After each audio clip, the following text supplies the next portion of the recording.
uwo muntu rero yitwaga heretic.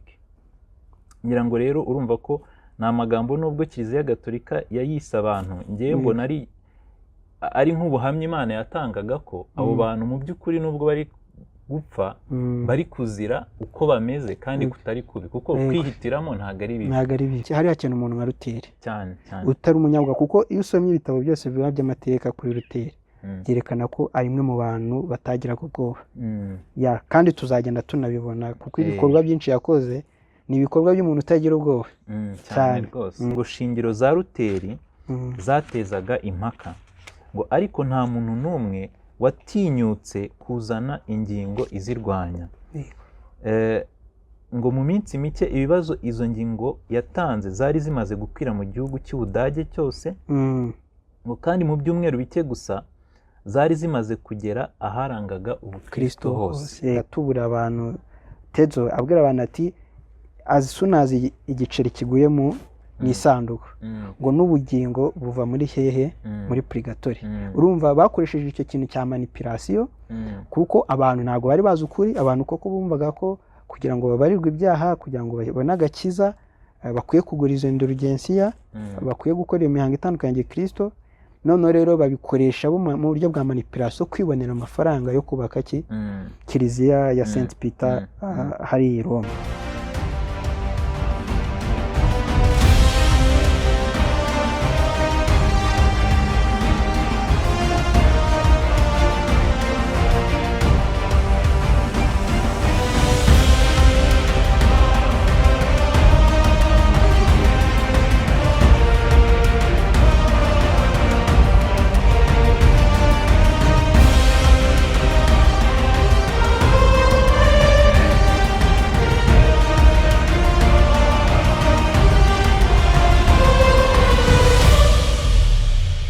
Muraho neza, turabashuhuje abakurikiranye channel ya SIP Ministry. Uyu munsi twongeye kwishimira kubana namwe mu byigisho byo mu ntambara ikomeye, ibyigisho twatangiye kandi tukaba tugenda tubigera kure, kandi twizera yuko hari byinshi mwakuyemo.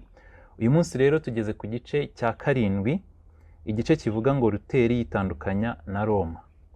Ubushize twari mu gice cya 6 kitubwira uburyo ki habayeho ubugorozi bukozwe n'umugorozi witwa Hus. Twarabibonye mu gihugu cy'i Bohème, uyu munsi ni mu gihugu cya Czech, ni igice kimwe mu bigize Repubulika ya Czech. Icyo gihugu rero umugorozi Hus yagikozemo umurimo ukomeye, ariko byaje kurangira atwitswe, ndetse we na Jerome bakoranaga umurimo, babona akaga abagorozi benshi bagiye bahura nako. Uyu munsi rero tugiye kuvuga ku mugorozi wahanuwe na Hus. Hus ajya gupfa, bamwe bavuga yuko yabivuze ajya gupfa cyangwa se akiri muri gereza, yavuze yuko uyu munsi bari gutwika inyoni yitwa Guzi. Ni ukuvuga ngo mu kirimi cyabo Hus n'ubundi nicyo byasobanuraga iyo nyoni yitwa Guzi. Aravuga ati uyu munsi muri gutwika Guzi, ariko mu myaka 100 izaza hazaza indi nyoni yitwa Swan. Ni inyoni zijya gusa, mu Rwanda wenda twabigereranya zijya kuba mu bwoko bw'ibishuhe, ariko zitandukanye yuko iyo Swan ni nini kurusha Guzi. Aravuga ati igihe iyo nyoni yo izaza ntago muzabasha kuyitwika cyangwa se kuyitogosa. Benshi rero bahamya neza yuko yahanuraga Luteri, kuko imyaka 100, ni ukuvuga ngo kuva mu 1415 aribwo uyu mugorozi Hus yatwitse, kugeza mu 1515 ariho Luteri nawe yatangiraga ubugorozi, akaza kubihamya neza mu 1517. Tubona neza yuko ubwo buhanuzi bwasohoye kuri Luteri. Uyu munsi rero nanone turi kumwe n'umuvandimwe Eugene niyo namamaza. Tuguhaye ikaze. Nakuze cyane.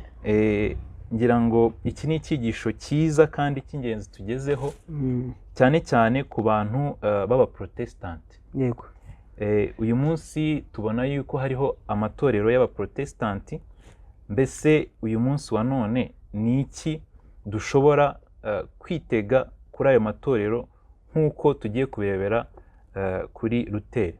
Wenda uraza kubitubwira neza, ariko mbere yuko twimbika wasuhuza abantu hanyuma akanadusengera tugakomeza. Nakoze cyane. yari yabibabwiye. Amazina ni Theogene niyo namamaza. Ariko mbere y'uko nkomeza reka dusenge. Data twese uri mu ijuru, twongeye kuza imbere yawe, nta kindi kituzanye ni amashimwe y'ibyo ukomeza kudukorera uko bwije n'uko bukeye. By'umwihariko wemeye yuko nk'abana b'abantu uyu munsi twebumbura ijambo ryawe, tukongera kwiga byinshi byabaye mu mateka y'itorero ryawe. Kuri uyu munsi Data, ni ingenzi cyane yuko tubyiga, ariko kandi ukatubera akabarore. Niyo mpamvu tugusabye kugira ngo uze utwigishe, utuyobore, kugira ngo Data yaba twebwe ndetse n'abazakomeza kudukurikira tuzabashe gukizanwa, kugira ngo ubwo ugiye kugaruka bidatinze tuzagusangane twishimye. Amen. Komeza ubane natwe, njye na Justin tugiye kuba muri kiganiro. Umwuka wawe wera akomeze kubana natwe, mu izina rya Yesu Kristo tubisabye. Amen. Amen. Urakoze cyane rero Theogene. Ndagira ngo duhere cyane cyane ku ijambo abaprotestanti. Yego. Abaprotestanti mu Rwanda bakunda kuvuga ngo ni abaporoso, cyangwa se iyo umuntu avuze abaporoso ahanini hari abahita bumvwa, ariko by'umwihariko amadini menshi y'abakristo atari muri Kiliziya Gatolika ubundi ari mu ruhande rw'abaprotestanti, cyangwa se dushatse twakoresha ijambo abaporoso. Ubundi mu madini ya Gikristo nk'uko wari bivuze, ukuyemo Katolike n'andi makeya, kuko hari andi madini nayo atifata nk'abaprotestanti. Hari nk'abo bita nk'abajehova, ntabwo bitwa abaprotesta. Hari abitwa abamomons, nayo ni amadini ya Gikristo ariko atari abaprotesta. Ariko ubundi muri rusange amadini yose yakomotse ku abitwaga abaprotesta turi bubona harimo na Luteri gukomeza ya Gikristo, niho usanga habarizwa abo bitwa abaprotesta. Ariko wari uri kugaruka cyane ku ijambo protesta. Yego.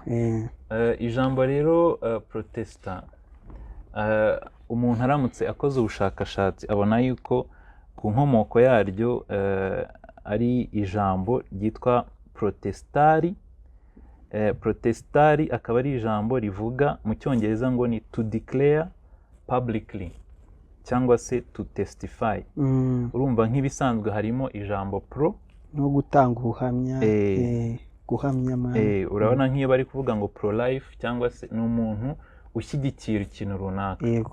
Noneho hano protestari ni ukuvuga ngo ni umuntu ushyigikiye guhamya. Yego. N'andi magambo, ikindi ni umuntu ushyigikiye n'icyo twakwita freedom speech, sinzi nimba ari muri iyo sansi. Ni muri iyo sansi. Yego. Ni ukuvuga ngo kubera ko muri kiriya gihe cyo mu myaka y'umwijima nk'uko twagiye tubibona, abantu nta mudendezo wo guhitamo kuvuga icyo batekereza wari uhari. Yego.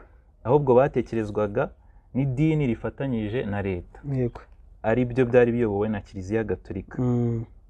Kandi ikintu gitangaje, ijambo heretic, yego, umuhakanyi, hari n'abatekereza ko ryaciwe cyangwa se Kiliziya Gatolika itakirikoresha, ko kera abantu benshi batwitse mu myaka yitwa iy'umwijima mu mateka, yego, cyangwa se bakicwa izindi mfu, bagiye bashinjwa yuko ari heretics, cyangwa se ari abahakanyi, nk'uko akenshi turikoresha. Ariko iyo ugiye kureba inkomoko yaryo, kimwe na protestari, ntabwo ari ijambo riri negative, ahubwo ni ijambo rivuga ngo able to choose. Ni umuntu ubasha kwihitiramo, kwitekerereza. Iyo urebye mu ngero bagiye batanga, ariko banibanda cyane kuvuga ngo ni umuntu utekereza bitandukanye na rubanda nyamwinshi. Ni ukuvuga ngo akaba hari iryo rubanda nyamwinshi batekereza, ariko we agahitamo gutekereza ari independent. Uwo muntu rero yitwaga heretic. Ngira ngo rero urumva ko ni amagambo nubwo Kiliziya Gatolika yayise abantu, ngewe mbona ari nk'ubuhamya Imana yatangaga ko abo bantu mu by'ukuri nubwo bari gupfa, bari kuzira uko bameze kandi kutari kubi, kuko kwihitiramo ntabwo ari bibi, kereka unyuranyije n'ijambo ry'Imana.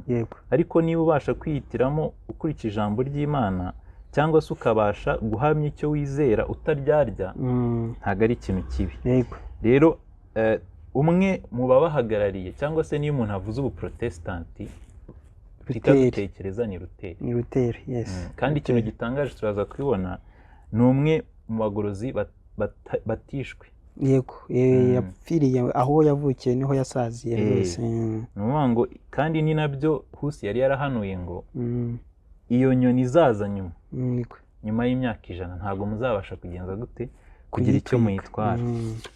Reka rero ubwo dukomeze utubwire wenda amateka ya Luteri gakeya kugira ngo abantu basobanukirwe Luteri yari muntu ki. So Luteri, Martin Luteri niyo mazina yombi. Ubundi yavutse tariki 10 z'ukwa 11 mu 1483. Ukwe ise yitwaga Hans Luteri. Ise rero yari yakoraga umurimo wa mining wo gucukura amabuye. Ariko noneho Luteri nawe yavukiye mu itorero. Ise yari na nyina bose bari katolike. Yavukiye kandi ngo inzu iwabo ngo bari strict Catholic, mani magambo abantu babihamyemo babihagazemo. Ibyo rero byatumye Luteri nawe akurikira muri Kiliziya Katolike. Ako noneho ise ngo yifuzaga ko umwana we akura akazaba umuntu ukomeye. Niyo mpamvu yifuza ko azaba umuroyi. Ari nabyo umunyamategeko. Noneho mu 1501 nibwo Luteri yagiye muri kaminuza. Muri kaminuza ya Erfurt. Iyo kaminuza rero abasha kubonamo bachelor degree mu 1502. Ndetse abona na master degree mu 1505. Kuko yari umuhanga mu ishuri. Bavuga yuko yari umuhanga mu ishuri cyane. Kandi byagaragara koko kariyeri ye yarigo kariya kuko iri kugenda neza. Kuko yari kugenda abona izo mpamyabumenyi. Kandi akiri muto. Urumva ubwo yagize masters ku myaka 22 gusa. Yari afite masters. So ariko yaje guhura n'ikintu mu kwezi kwa 1505 cyatumye yongera kwitekerezaho. Ngo yahuye na thunderstorm iri very violent. Akiro n'umuraba. Akimara kurokoka yongera kwibaza ku buzima bwe no kubutekerezaho. Kuko ngo icyo gihe yari ari gutaka ngo yarasenze ngo asenga umutagatifu witwaga ngo Anne, Saint Anne. Avuga ati rwose nunyiza nkava muri uyu muraba nzemera ngukorere mbe umupadiri, umumonko. Ni bakoreshaga ijambo cyangwa uwihaye Imana. Mu yandi magambo nzaba uwihaye Imana. So akimara rero gusurvivinga byatumye ahita joininga ashaka kuba uwihaye Imana. Ahita joininga ikigo cy'abihaye Imana cyitwaga Augustinian kiri aho mu mujyi wabo witwaga Erfurt. So ariko abikora ise atabyifuza kuko ise twabibonye kuva kiri umwana yifuza kazaba umunyamategeko. So akibikora rero ibyo byatumye we na se hazamo ikintu cyo kutumvikana. Nubwo tubona ko nyuma baje kwiyunga ariko muri icyo gihe ise ntabwo byamushimishije. Ariko Luteri we nk'umuntu wasabye yuko ngo nakira ari bu joining akaba uwihaye Imana yafashe icyo cyemezo.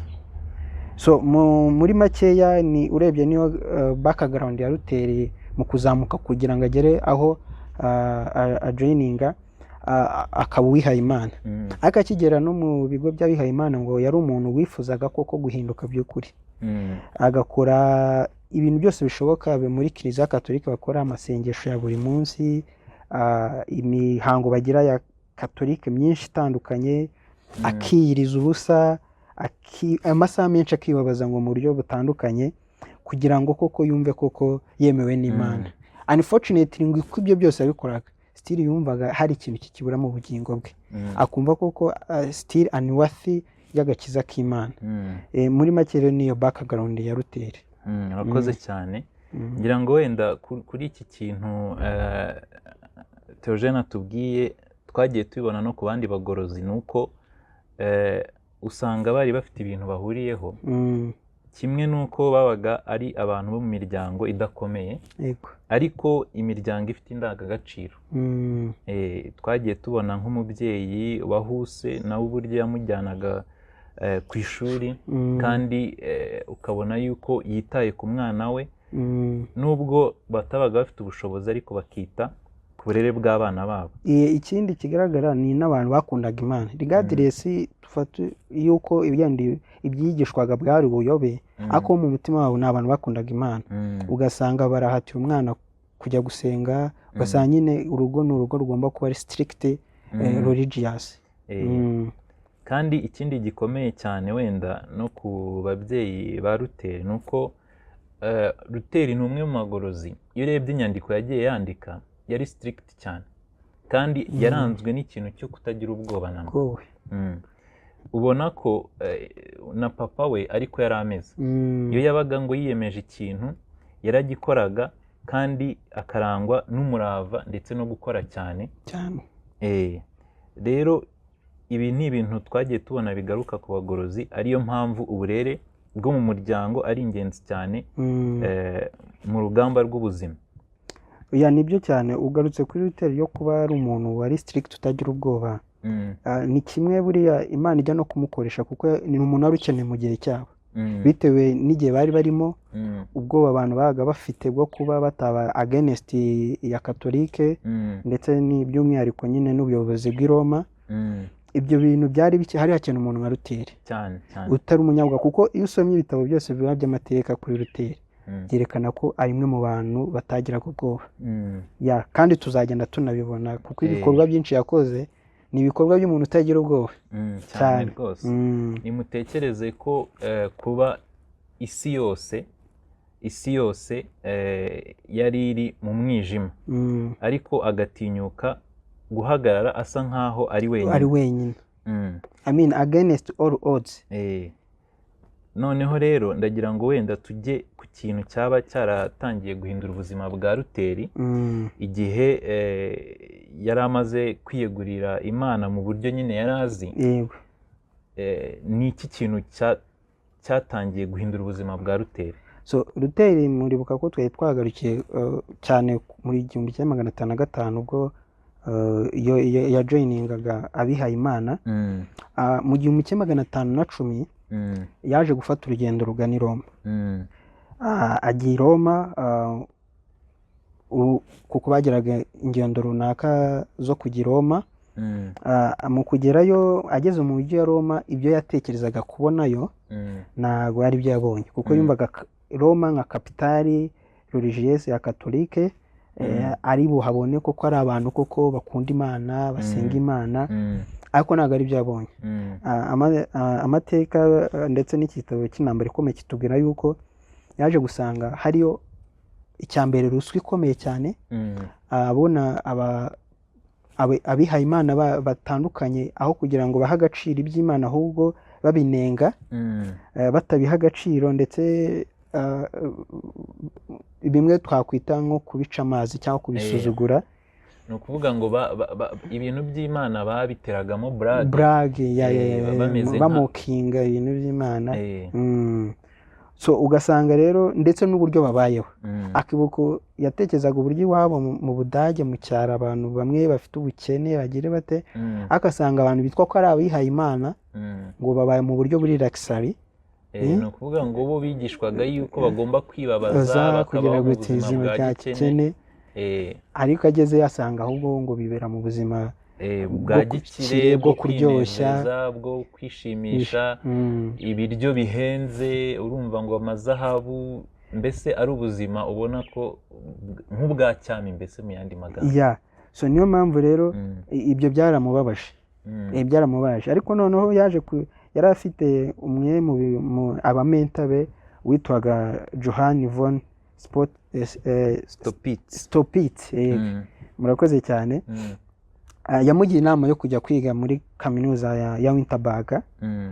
Iyo kaminuza yamuga ati nimba, kuko byandi twabonaga yari afite inyota yo kumenya Imana, amugira inama yo kujya kuyigayo.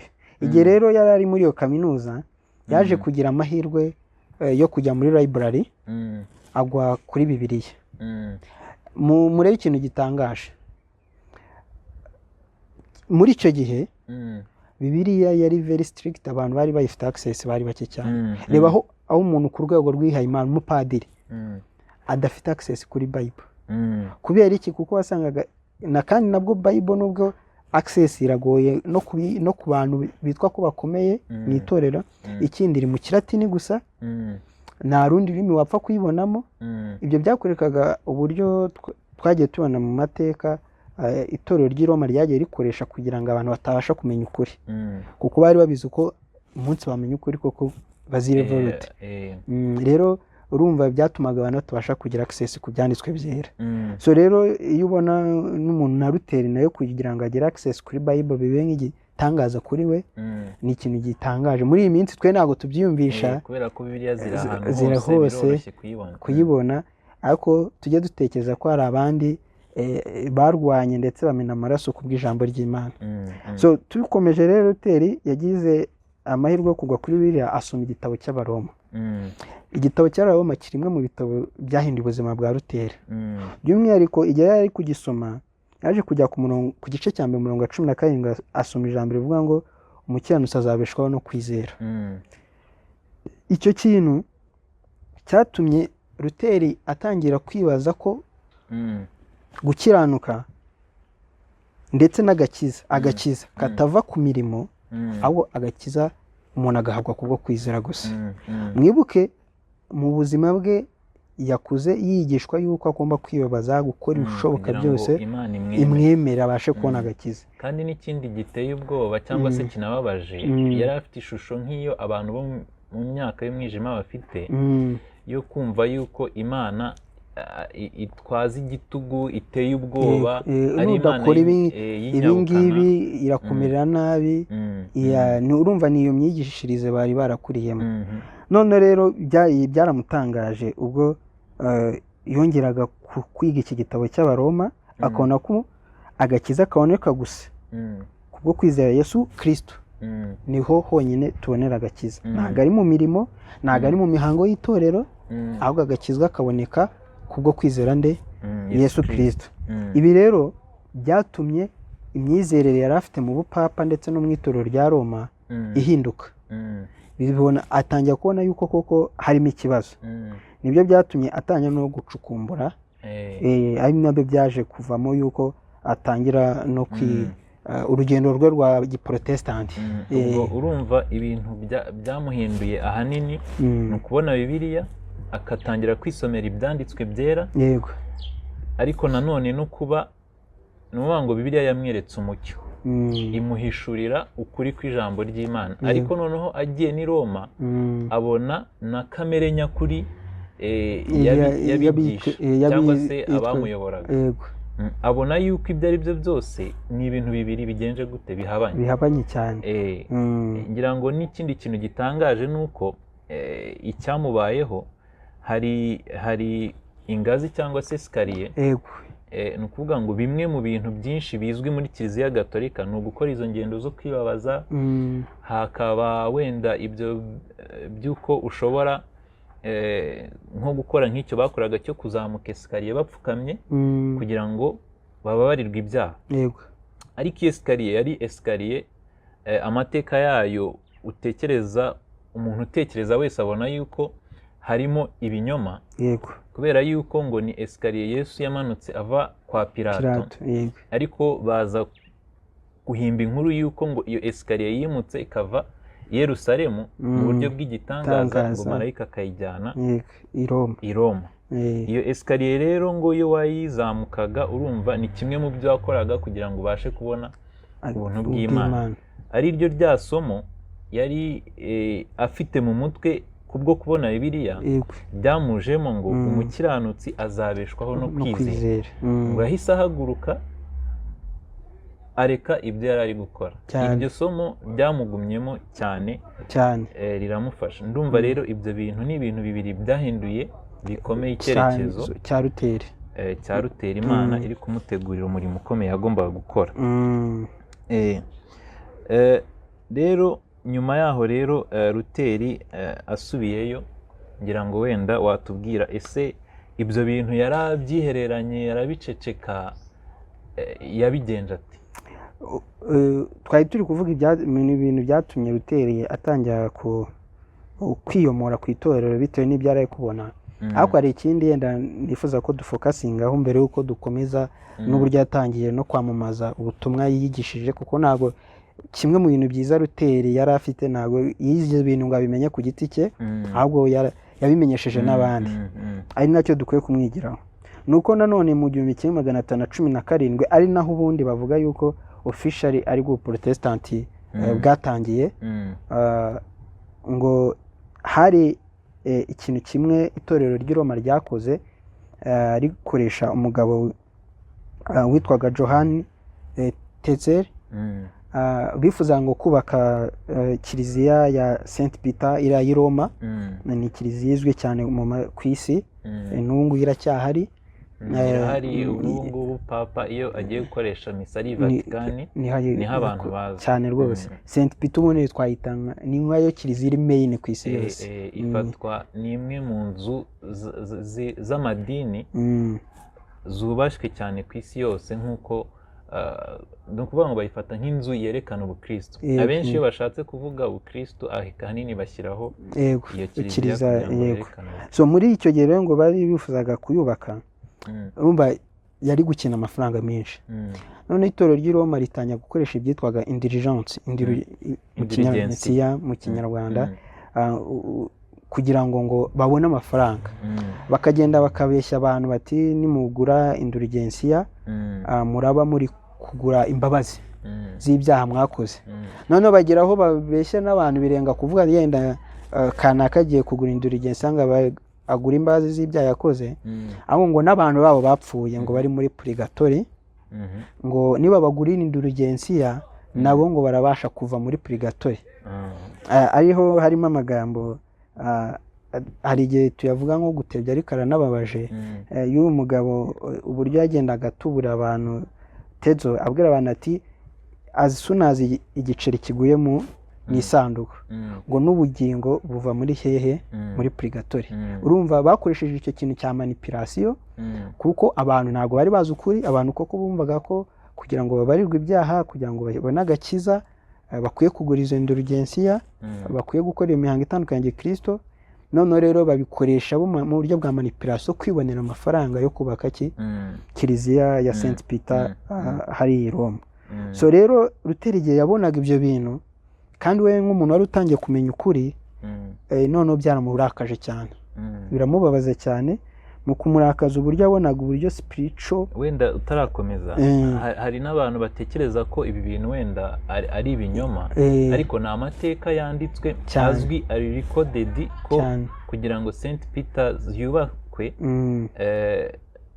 umupapa wari uriho icyo gihe Leo wa 10 yakoresheje ubwo buryo kugira ngo habone amafaranga. Mu by'ukuri ni ikintu kibabaje ndetse kinateye ubwoba, ari nayo mpamvu uyu munsi uwitwa umuprotestant wese nk'uko twari twabivuze akwiye kuzirikana ko imwe mu mpamvu ubuprotestant bwabayeho ni uko ibinyoma bijyanye no kubona agakiza ugize icyo utanga bigomba kuvaho.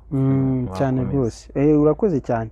So rero twari turi kubona uburyo Luteri ikintu cyamurakaje, ni kubona uburyo itorero ry'i Roma ryari riri gukoresha uburyo buri spirituel, uburyo bw'ibyamwuka, bamanipira abantu nk'uko nguko kugira ngo babashe kwibonera kwibona amafaranga. Bitandukanye n'iki ijambo ry'Imana rivuga yuko agakiza kaboneka kubwo kujya gute, kubwo kwizera. Rero icyo kiri mu bimwe byamurakaje cyane, bituma ku itariki 31 z'ukwezi kwa 10 muri wa mwaka w'1517 yagiye yandika tezisi izi 95, ni nk'amahame 95. Aragenda ubundi ngo ayashyira kuri kiliziya y'Wittenberg, ayashyiraho kugira ngo abantu bose bagire bate, babashe kubona ibinyoma bya Roma. Kuko icyo gihe yari yaranatangiye no kubwiriza no kwigisha. Ubundi iyo usomye amateka batubwira yuko we yari yanditse nka points of debate, cyangwa se ibintu abona yuko bigomba kugibwaho impaka akurikije uyu wari wahawe kugurisha imbabazi. Kuko ni ukuvuga ngo ubwami bwa Kiliziya Gatolika bwari bufite ibihugu byinshi buyoboye, hari harimo n'Ubudage. Mu Budage rero Teteri niwe wari uri kuhakora ari gusarura ayo mafaranga. Ni ukuvuga ngo rero Luther abibonye aravuga ati ibi bintu bigomba kugibwaho impaka kuko hari ingingo zigera kuri 95 zerekana ko ibi bintu ari ubuyobe cyane, atari ukuri. Ariyo mpamvu uwo munsi ari nabwo ubugorozi bukunda guserebura, kuvuga yuko tariki 31 z'ukwezi kwa 10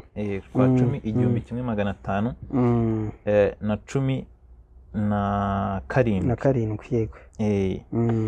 Ubwo rero iki ngiki tubona yuko ari intangiriro ikomeye y'ubugorozi cyane mu isi, aho papa ngo tuzabibona cyane cyane ngo n'abami ntibatinyukaga kuvuguruza ikintu yavuze cyane rwose. Ariko uyu mupadiri wari ucishije make wo kuri kiliziya imwe Wittenberg mu Budage atinyuka kuvuga ngo ibi bintu, kandi abikora publicly, ari naho ijambo protestari riva cyangwa se protestify. Aravuga ati ngomba guhamya ibiri mu mutima wanjye cyane. So kimwe mu bintu bigaragaza nyine Luther koko, he was a man of his time. Nandi magambo yari umuntu muri icyo gihe wari ukenewe, kandi tubona yuko ntago we yamenye ukuri ngo akwihererane. Bamwe hari igihe koko tumenya ukuri, ariko yenda sometime bitewe n'ubwoba, bitewe no kutabiha agaciro, tukumva ko tudafite inshingano yo kukubwira abandi. Bitandukanye n'icyo Protestant cyari cyo, ahubwo nuko mu gihe tumenye ukuri tukwiye kukubwira abandi. Kuko n'aya mahame 95 bwa mbere ubundi ayashyira hariya kuri Wittenberg yari ari mu Kilatini, ariko yaje no kuyasemura mu Kidage, ayasemura ku buryo bagiye bakayakwiza mu Burayi hose. Noneho ku bw'amahirwe icyo gihe n'uburyo bwo printing impapuro, printer yari maze igihe gito ivumbuwe na Gutenberg. So iri kimwe mu bintu byafashe kugira ngo ubutumwa bukwire mu Burayi bwose. Yongera kutwereka akamaro ka tekinoloji. Kandi urumva tubona yuko ni provision cyangwa se n'Imana yari yarabiteganyije, ko mu by'ukuri iyo Luther aza kubaho mbere ya kiriya gihe, nuvuga ngo nubwo yari kuba afite intekerezo nziza kugira ngo zikwire ahantu hose zibe nk'ikibatsi cy'umuriro, byari kugorana. Yego, kuko urabizi hari n'abandi baprotesta babanje reka tureke kwita protesta kuko ubundi bituruka kuri tubita ba reform babanje mbere ye. Ariko kuko batagize amahirwe kugira ubwo buryo, nabo bakoreshaga uburyo buhari nk'aba waridensi, babizuye tekinike zose bakoresheje ngo bakwize ubutumwa. Ariko kubw'Imana mu gihe cya Luther uburyo bwo gukwiza ubutumwa bwari bwatangiye kuza kandi bworoshye bw'impapuro, ndetse no kuziprintinga byoroshye no kuzikwirakwiza byoroshye. Rero muri ibintu byongera kwerekana yuko koko Imana yari iri muri iki gikorwa cya Luther kugira ngo ubutumwa bubashe gukwira mu Burayi bwa hose. Yego,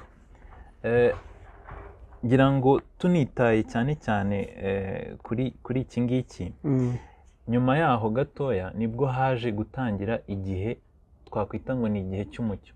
Kuko ni ukuvuga ngo mu myaka y'umwijima abantu nta kuri bari bazi, nta nubwo bari bazi icyo kwihitiramo bisobanura. Niyo ngo muri icyo gihe nibwo hatangiye kubona umucyo w'uko abantu bahitamo. Nko mu Budage biza gutuma abantu babona yuko badakeneye kuyoborwa na Roma cyane, byafunga abantu mu mutwe. Mu yandi magambo, ubundi kimwe mu abantu ntabwo bajya bitekerezaho cyane, evolution zabaye zo gutera imbere, yaba evolution industrielle, waruvuze siècle de la lumière nk'ikinyejana cya 18 19 niko bakunda kubyita. Ibyo byose kugira babize nuko haje ikintu cyitwa ubuprotestant. Urumva abantu babasha gufunguka mu mutwe bitewe n'iki abantu bagezaho, kuko icyo gihe abantu iyo duvuze ngo igihe cy'umwijima nibyo mu byamuka hari mu gihe cy'umwijima, ariko nureba no mu zindi elema zose, mu buryo bwa siyanse, mu buryo bwa tekinoloji, abantu bari mu mwijima. Kubera iki? Abantu bari barafashwe gutyo yuko batagomba kwitekerereza. Itorero niryo rya Roma niryo rigomba kugutekerereza, ubuyobozi bwa leta nibwo bugomba kugutekerereza ibyo bintu. Rero igihe Luteri yaje akazana ikintu cy'ubuprotesitanti, habaye nko gufungura abantu mu mutwe. Abantu babasha amaso arahweza, mu yandi magambo babasha kubona yuko bafite iyo freedom yo guhitamo uko bashaka, freedom yo kwizera uko bashaka, ndetse na freedom yo kuvuga, bagavuga ubutumwa uko bashaka. So rero ubuprotestanti ni kimwe mu bintu koko byazanye revolution muri iyi si. Kubera yuko ni ukuvuga ngo uko bandikaga ibyo bitekerezo bigakwirakwizwa, abantu babonye indi perspective, ndetse asa naho atinyuye abantu benshi. Yego. Kuko ubwo yatinyutse kuba umuprotesta cyangwa se utinyuka guhamya ibyo yizera, hari amagambo ngira ngo nsome ku rupapuro rwa 95 muri iki cyigisho, avuga ngo ingingo shingiro za Luteri zatezaga impaka, ngo ariko nta muntu n'umwe watinyutse kuzana ingingo izirwanya. Ngo mu minsi mike ibibazo izo ngingo yatanze zari zimaze gukwira mu gihugu cy'Ubudage cyose, ngo kandi mu byumweru bike gusa zari zimaze kugera aharangaga ubukristo hose. Kubera ya printing press yaje imyaka mikeya mbere y'uko ubugorozi butangira. Ngo abantu benshi, kandi hari n'ikindi kintu gitangaje buriya abantu batazi, kimwe mu bitabo byabaye printed bwa mbere ni Bibiliya. Yego.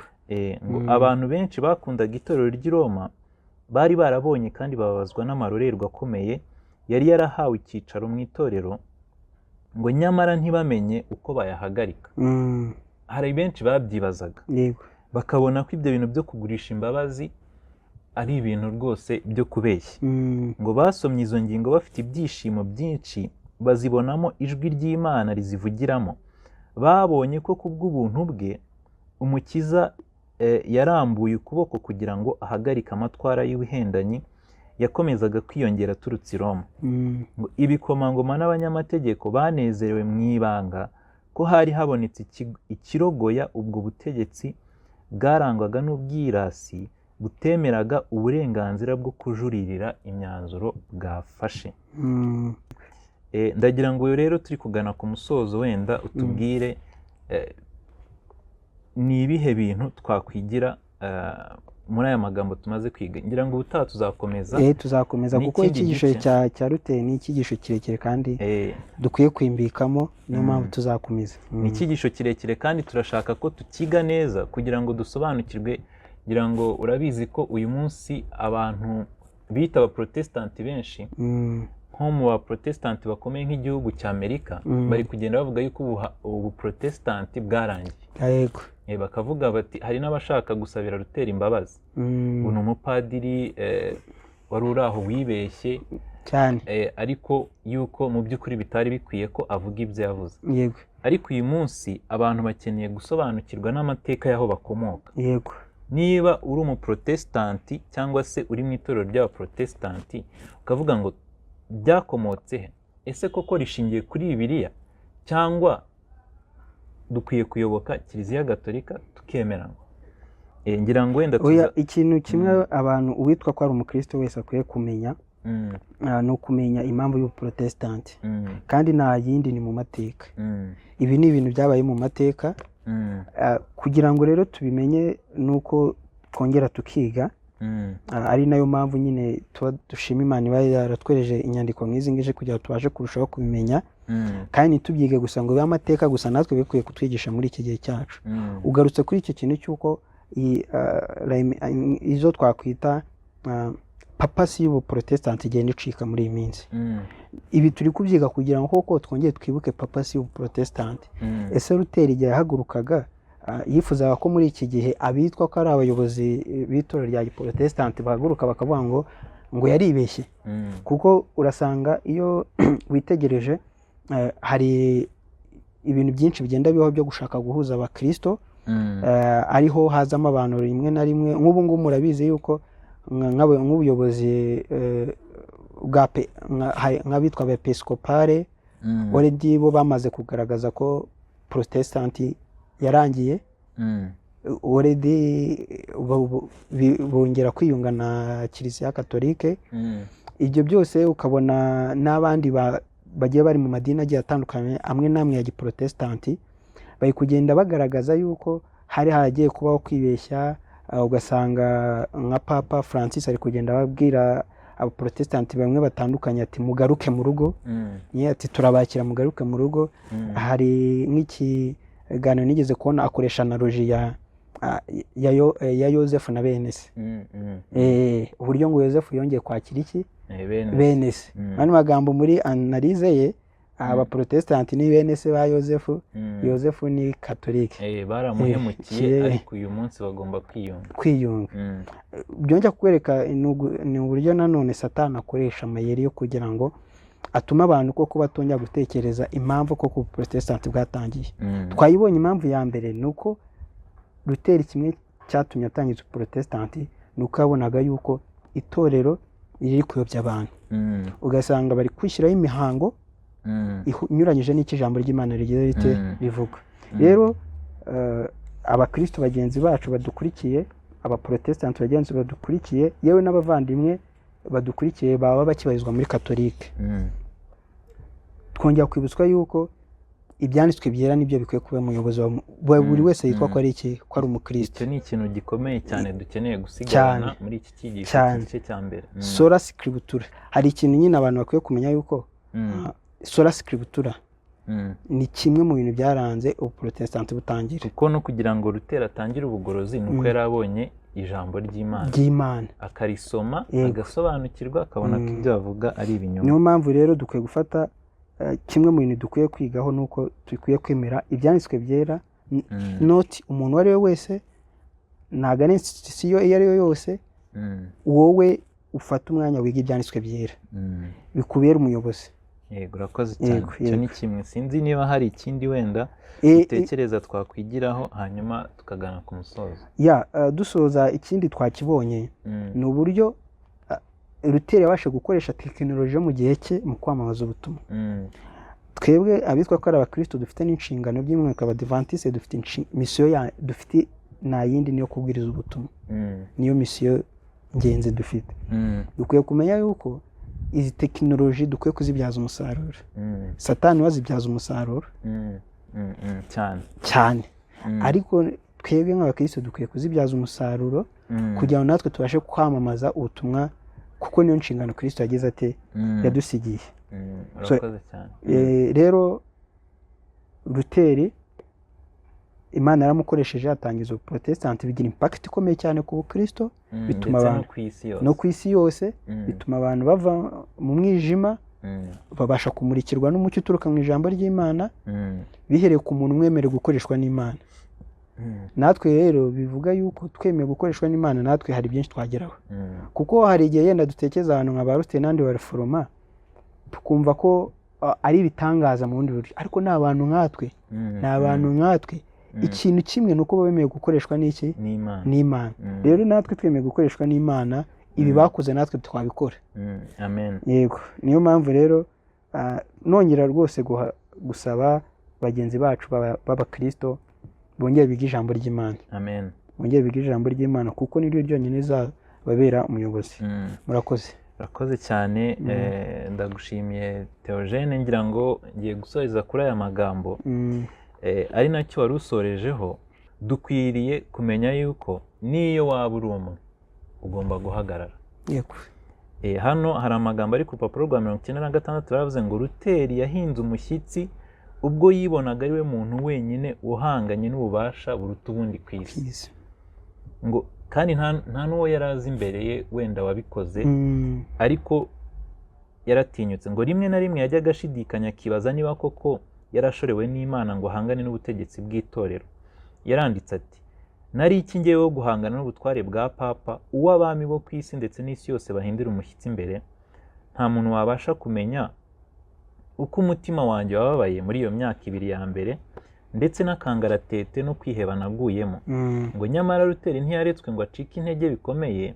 Igihe ubufasha bw'abantu bwari butakiriho, yakomeje guhanga amaso Imana yonyine. Amen. Maze amenya ko akwiriye kwibera mu mahoro atagira impinduka, akishingikiriza kuri kwa kuboko kwishobora byose. amen Uyu munsi rero mu gihe isi iri mu mwijima hakeneye abagabo nka Luteri cyane bahaguruka bagahagarara ndetse n'iyo yaba bonyine.